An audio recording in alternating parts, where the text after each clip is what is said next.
Everyone spam hashtag go ONICS or hashtag Viva RRQ. It's time to get a game number 3. RRQ Hoshi with a different draft this time around. Maybe centered into the early game. Drian gonna get stunned up already. Forcing a flicker instantly right now from Drian in the mid lane, who is sitting at a 100% on that hero. 20 seconds in and already very aggressive movements coming in from RRQ Hoshi, being able to chuck Drian very low. And here on the flip side, CW seems to be doing the same onto Xin. Yeah, they played that strong side to the top side. Keyboy looks like he wants to just completely play for that top side, babysitting his gold laner, if you don't mind me saying it. Vin will do the same thing. Clay has rotated as well after clearing the wave and will be able to get pressure back in that lane, chunking CW pretty low. Xin will just look to clear the waves right now. Will be able to get that last hit as he will look to use this level power spike to get something done. CW zone away from his own minions. Vin will not be able to deny that gold cannon minion for him, and that is just going to be Xin clearing the waves and going back to the base. And in the bottom side already a little bit of a trades happening here. Yep, a little trades happening here as it is R7 actually dominating the lane going against Boots, but Sans will be in that area, will be able to get that gold away from R7, and Clay trying to do what he can, will not be able to pursue anything just yet, as it is still very equal in all aspects of the game here in the first almost second minute. Yeah, I think the difference here is that from both teams, there's a difference in strong sides because, again, for the side of RRQ Hoshi and ONICS Esports, there is both late game potential, but one side has R7 on that Esmeralda for that late game potential, as well as the Yves. Meanwhile, the other one has, the other team has CW on that Nathan. So different lanes with different strong sides. We have to see how that dynamic plays out. ONICS Esports choosing to play to the side of the gold laner, whereas RRQ already playing for that bottom side. R7 is going to have to play the strong side this time. So like I predicted as well, a swap in the, in the predictions, maybe in the also strategies right now as Albert goes in for slash onto Keyboy now, taken very low as he completely just keeps on diving. The Petrify will be dodged away. Will be able to pick up a kill onto Keyboy. Perfect eye for an eye to dodge away from the Furious Dive as Boots goes in for Black Dragon form now, trying to get a kill onto Finn. Lethal counter will be able to pick that up, but it's going to be R7 going in for the Wally Sarmoon, and the backup is there. Yves going in for the real world manipulation. Boots taken low, will be taken down right now. R7 picking up the kill. Albert though, caught in the bad situation, still able to run away for now as Drian will look to go for a kill. Sans chases him down, and that's going to be Keyboy actually being the one who picks it up. Yes, trade after trades there in the side and the hands of both RRQ Hoshi as well like ONICS Esports, but it seems like ONICS Esports is actually picking up the tempo, but meanwhile here in the top side, look at that.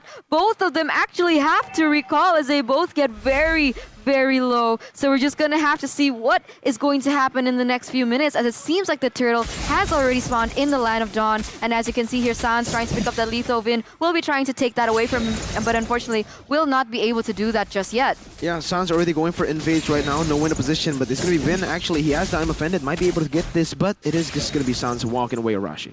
Yep, and you can see, I think the difference in the focus for both teams. They're actually both controlling for the turtle, and I think they both really believe that they can actually go for the fights and win it.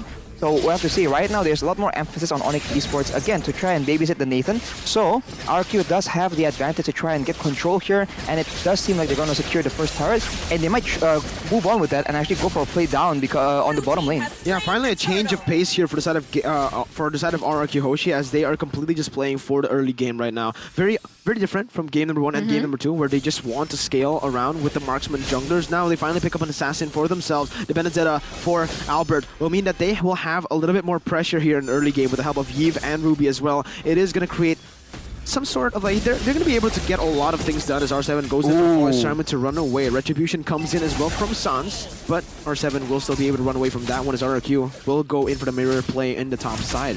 Yeah, as it stands here, ONICS Esports is leading in a bit of goal, but as you can see here on the top side, CW actually gets caught out.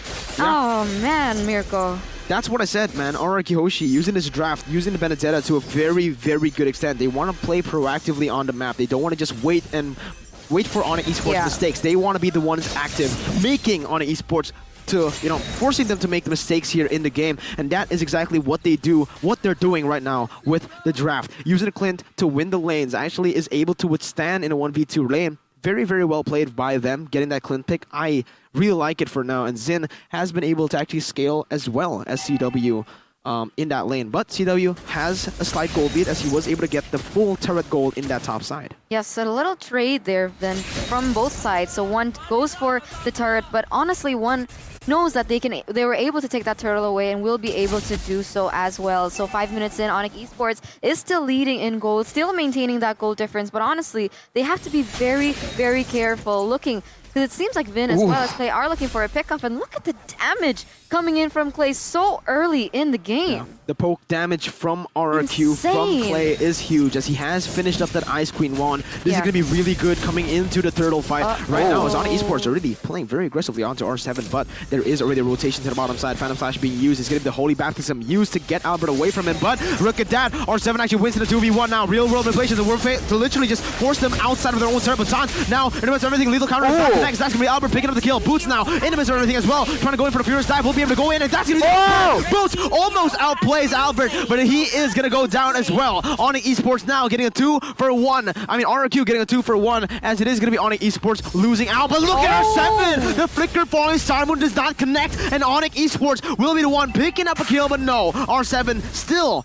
somehow survives in the mid lane. Vin, is he going to be able to get a 1v1 play against CW? The answer is no, because CW just takes him down, and that is going to be a fair trade. 2 for 2. 2 for 2 indeed, and it seems like now they're actually equaling gold. So up until this moment, up until minute number 6, how are the items looking, Arashi? Well, for Clay now, he's actually, I think, itemizing towards that brute force breastplate just in order for him to actually withstand the dive potential coming in from ONICS Esports. Because with the Ice Queen's one, he's really doing a lot of damage already. And even if he can't do big bursts of damage, he can just stay alive and continuously just output damage like a marksman almost. So he doesn't really need to actually prioritize any kind of big items so far. For the side of Albert though, with the War Axe right now, he is reaching one, big power spec item. We'll have to see how aggressive he can play with it. And now the ammo finder catches Keyboy. Yeah, Keyboy just gets immediately obliterated right there. Obliterated there, exactly, as it seems like Boots will be opening the Black Dragon form just as Zone members away, and it will be a turtle actually picked up for them as well. And ONICS Esports really picking up the pace now, but CW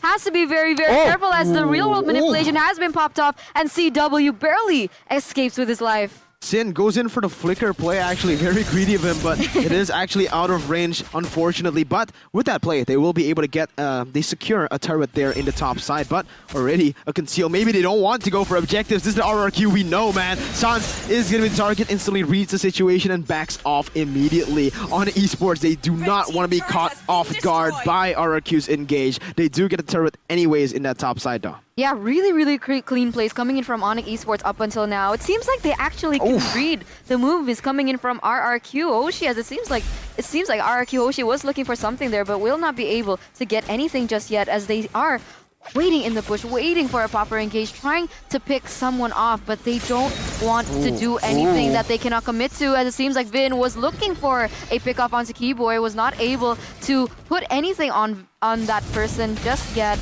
and now it is going to be them both actually slowing down the tempo. A very fair game for now, but if we do talk about the late game, I think ONICS Esports has a little bit of an edge with the Lunox and the Nathan, but saying that, those are two magic damage dealers, Arashi. Yep, he already... Well, Lunox now has the Clock of Destiny and Lightning Truncheon combo, so already a huge amount of burst available on the side of ONICS Esports if the members from RRQ Hoshi actually overextend or misposition, to say the least. But Sans on the bottom actually has a huge amount of damage. He has the War Axe, but he also has the Anti-Kratos as well in order to actually be that beefy frontline that they would require. But as you mentioned, with two, in a sense, magic damage dealers, it will be on to Boots and Sans to be doing that physical damage, and they're going to have a tough time with the Eve pushing them back and slowing them down when they engage. Yeah, Dominance Ice has also been built by Ruby right now, so Yuzhong will have a little bit of a hard time there in the lane, anywhere in the team fights, I should say, with the Rafaela as well. That is going to be 30% of the healing taken away. ONICS Esports now 300 gold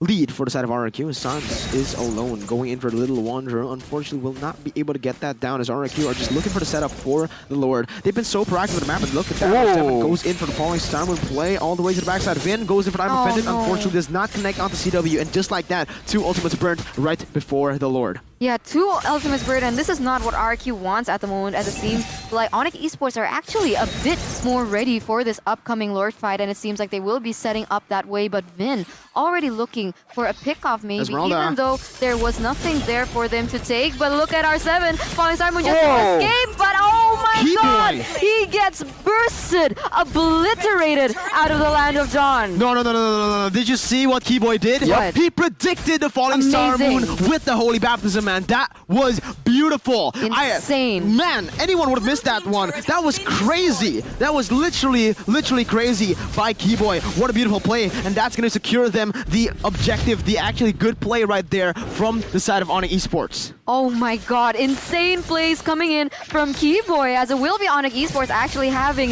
the better footing here for the Lord. But look at that, Sans is actually caught in a bad situation. Drian will be trying to do what he can, but look, that's insane! Vin will actually be the one to go down. Keyboy is the next one in the chopping board. He actually gets caught off guard. Boots trying to go into the back line, doing what he can, but he actually gets bursted very low. And that will be a triple kill collected for the side of RRQ Hoshi. Man, oh man, RRQ Hoshi, they always win out in the team fights, and that's exactly what they want. They drafted for it, they're gonna get it, and that is gonna be the inhibitor turret falling down, maybe even the game. They might look to end. 5 seconds on the clock. It's gonna be very risky if they do try to do it, but it is possible. RRQ though don't want to risk it. They are just gonna go back, clearing the waves first, as that is gonna be really good setups for the Lord. They get the inhibitor turret and also the turret in the bottom side here. Oh yeah, I mean, both teams are actually playing it really clean, but honestly, I want to take at the replay from the Samsung Galaxy A series here, actually. You can see the ONICS engage really aggressively, but Clay under the turret with the road manipulation does a lot of damage, and Sin is not the focus for Boots, because Boots was forced to actually go under the turret to stop the real world manipulation. So then he takes a lot of damage, and they're just able to clean him up, and as a bonus factor, Sin was untouched in that fight. Yeah, the positioning from this man, we didn't see any crazy plays. He actually went to use that second ability to get off the wall, and he instantly flickers away. I mean, flickers back to the team fight, but just like that, he actually just gets away out of all the damage coming in from ONICS Esports. He makes himself hidden in the team fight, and he comes when he's needed the most, almost like the Avatar. But ONICS Esports going in again. There's going to be a fight going in. Oh my god, beautiful plays from Albert. Man, what was that? The stuns, the micro plays just completely just shine right now in game number 3 as RRQ. They are using the early game dominance to form, to build this 4,000 goldies, and ONICS Esports are looking for a play, are looking for the clear, not able to do anything, as that's going to be RRQ picking up the Lord for free. Real to the backside, R7 doing a lot of damage back in there, but it's going to be the follow-up coming in from Albert, using Eye for an Eye as well. Keyboy is just going to get slain with the final blow, and that's Zin picking up the mega kill right now with 3 people going down. Boots will try to do the same thing he did against Evos, going in for the Furious Dive. 3 members unlike against Evos. This is RRQ. They're simply going to take you down in every single team fight. ONICS now with only 2 members left standing, and the Lord coming in, marching down the mid lane. The Lord is so close there. Unfortunately, Vin does miss his I'm Offended, as it seems like Sans will be doing what he can. Will not be doing anything for now. The Winter Truncheon does come, but not into clutch, as he will be taken down. Oh no, but look at Drian. Drian gets a bomb